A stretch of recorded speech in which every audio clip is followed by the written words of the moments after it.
Hello, hello, hello. So happy to have you with us. Oh, wow. I can't believe that we're at the end. And I really wanted to come on here prior to it actually airing. However, things happen. But I just want to say it's been quite the season, and there's been so many twists and turns. I'm not going to do a full recap as I normally do because there's just a lot that I kind of feel like I've missed. But just to catch you up, we already did the home dates, hometown dates, and now we're upon the whole fantasy suite situation. I'm very curious to see what's going to happen with that. As you know, Noah and Bennett, they're not a part of the group anymore. Bennett did come back, but ultimately Tasia decided not to give him a rose. And I thought that was a fair decision. To be honest with him, sharing the fact that he loved her was quite an interesting move. And just my opinion, I kind of question the timing of that. But it was nice to see that he shared his feelings with her. Obviously they have the men tell all. That was an interesting that was just very interesting just because one of the guys, I'm going to see if I can remember his name, but he confronted Bennett about, how he was coming after, or actually, no, it was Ed. And I believe he confronted Ed about how he was coming after Chase, which I was surprised not to see, not Chase, Chasen. I was surprised not to see him at the reunion because I felt like that was the perfect time for him to kind of set the record straight. I definitely saw through Ed kind of, tactics, and um, it just seemed like Ed has some sort of, I don't want to call it a vendetta, but he had something going on against Chasen. I don't know if it was his legs, and all he had to do was ask him who his personal trainer was or for some moves. I don't know, but there seemed to be something there that kind of made Chasen, lash out a little bit. I'm sorry, Ed lash out a little bit at Chasen. So I was happy to see one of the castmates kind of confront him about that.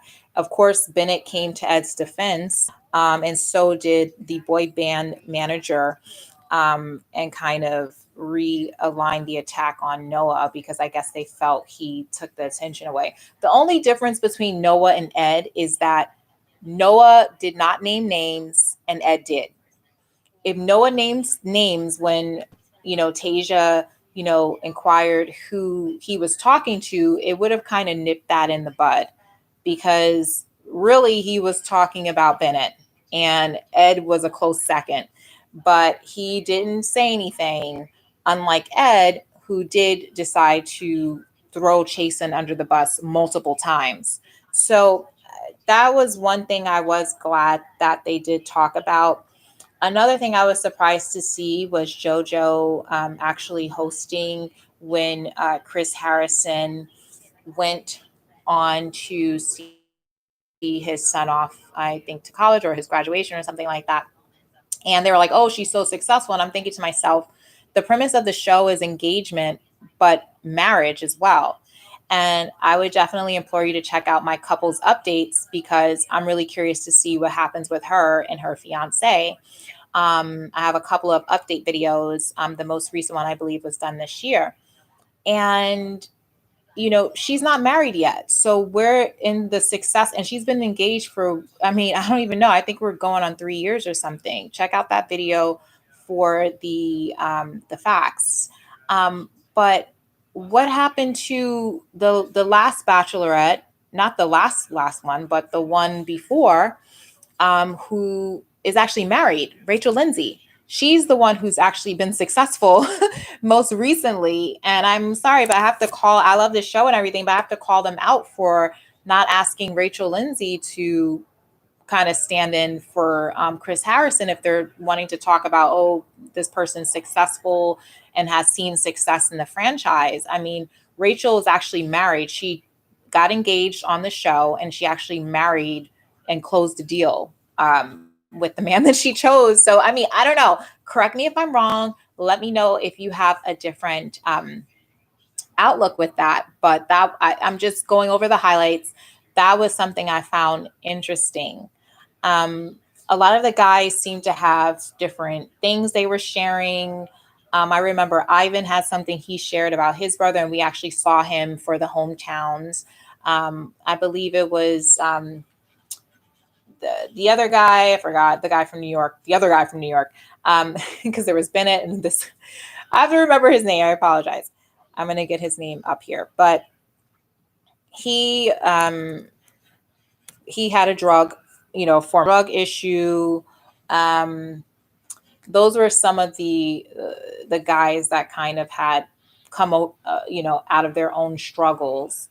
Um, and obviously Ben had his, he's an army vet. He's had, PTSD, that sort of thing. So I'm sorry if it's not diagnosed, forgive me, but I believe he said he, has definitely suffered some from that. And I will definitely say a lot of servicemen and women do kind of deal with that. And that's definitely something to overcome. So, okay. And then Brendan, I'm looking at Brendan. He was the guy who had the first date. And I believe the first impression rose.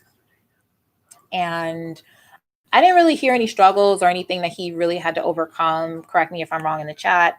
I'm actually not looking at the page. I have to scroll back, but I didn't really see, like, there wasn't anything that he mentioned, in terms of, struggles or anything like that. He seems to be close with his family and everything like that. And I'm going to leave. I was going to say something else, but I'm going to leave that alone. I'm sorry, Zach C, that's his name, was the guy who had dealt with previous, like drug problems and stuff like that and overcame that. So in terms of who I'm expecting to see her end up with, I usually call it every year. I'm not really even going to say anything. I'm not really 100% sure. I think I mentioned Ben just because of how he had, uh, evolved this season. But I will say, I think he disappointed her again, and that's why he didn't make it to the final three. And before, she was trying to encourage him, and she was saying, "Oh, you missed your time. I wanted you to pull me aside," and he seemed like he stepped up. But then the next week, when after they did a hometown dates, all of a sudden he's like, "Oh yeah, I love her. Yeah, I love her." But then he never said anything to her and he let her walk away. So I think that's what made him not get, you know, the rose um, anymore. So yeah, so that was that. Um, and I just wanted to come on real quick because normally I do a little bit more extensive, but the weeks by so quickly and it's the holidays and so I wasn't really able to come on here as quickly as I wanted to. Um, but yeah, I just think that I don't know if it's really over for Ben though, to be honest. Like I think um who knows? Bennett came back. Who knows what's gonna happen next? That's kind of how I see it. And if I'm actually, it's kind of surreal. I'm like checking. I'm like, did I get it wrong? It's Ben really not there anymore? Hold on, let me see. I think so. It's just kind of surreal because they had that connection, and I was just a little surprised. Yeah, he's not there, but I don't know. Something just tells me that's probably what it is. I just feel like it's not over yet. I feel like he could pop back up. Like I'm just sensing that. That's what my prediction is. So I don't know why, because I even checked. I'm like, wait, is he not there anymore? So anyway, I don't want to go on and on. That's all I can think of that I wanted to talk about. Let me see what else there is. If there's anything in the chat that I may have missed out on. I'm not going into details about every single episode because I feel like I missed a few that I didn't cover. I was going to lump them all in together. So that's kind of what I'm doing now without any notes. So thanks for listening, watching, and subscribing.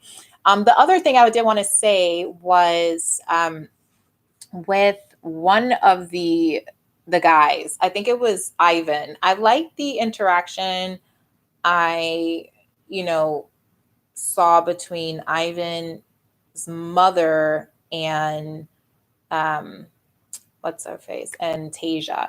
And the reason it seemed actually like they are kind of, maybe I shouldn't say that. I was going to say they seem kind of similar. It would seem like more of a equal setting. Like it seemed like there was that level of respect there. Like, I'm coming in as I would be his wife and you would be my mother-in-law sort of thing. I don't know if anybody else saw that. I kind of like that. And it did seem like she was really touched by Ivan's story, with his brother. I didn't really mention that before, but in the previous episode, covering that episode, but I did like that. And then with Brendan, I'm not too sure about him, to be honest. It's great that he spends a lot of time with his niece, but isn't his and again, I'm trying to tread lightly here, but his niece has a mom and a dad, and I do think it's nice to spend time with people like that. But she wants to have her own children, and so if he seems so involved, and I'm thinking to myself, is he gonna like kind of wean that back a little bit and take, obviously when they start their family, focus on the home front. He just seemed very involved to me. And of course, family is great. I can definitely appreciate that. But, I don't know. It almost, the way there was something he said that makes me say that. And maybe it is good to have notes so you won't, get yourself in trouble. But the one thing I will say is that he said, this would be something I would be doing every weekend. And I'm thinking this would be a typical weekend. I'm like, you see your niece every weekend? I don't know. I was just like, where's your own, life? If she were in your life, you would be seeing your niece every weekend. Like you guys wouldn't be, I don't know. Maybe I took that too literally, but he did say that. He did say something along those lines. I'm thinking to myself, where is your sense of creating your own family unit with your wife and your children, if you guys have any children, furry or not? So I don't know. That was just something I thought about. The other thing, and I think that's it, basically. That was the other thing. The other thing in terms of how life would be with her and Zach C. I don't know. I'm not, out of all three of them, if Ben doesn't come back, I think she would do well with Ivan. But to be honest, I think she likes a little bit more of a mature man. So then that's why I'm leaning towards Zach C. But then I'm like, is Ben coming back? Like, I'm serious. Like, I just keep, like, I find it hard to believe that he's really, really gone. Because I think that there was love there, but he just didn't express himself in time. All right, that's it. I don't have anything else for you. I want to watch these episodes coming up and see what happens. If I've left anything out, let me know in the comments. I'll probably, if I remember something, I can always pop back up. But that's it for now. And I really appreciate you listening. I really appreciate, if you haven't subscribed, please do so. It is free. And you can also get notifications for when I do these like podcast style, as I'm figuring out new software and computer updates to try to, at least show a logo or something. And yeah, but I'm excited about how this ends. And I really hope that she actually gets married and doesn't have like this long drawn out 2-year, 3-year engagement, which I feel leads to them breaking up. So I'm wishing her the best, and I will pop back on here to see what's going on. Oh my gosh, they're taking ice baths. All right, so I've got to go. Enjoy the rest of your evening. Bye.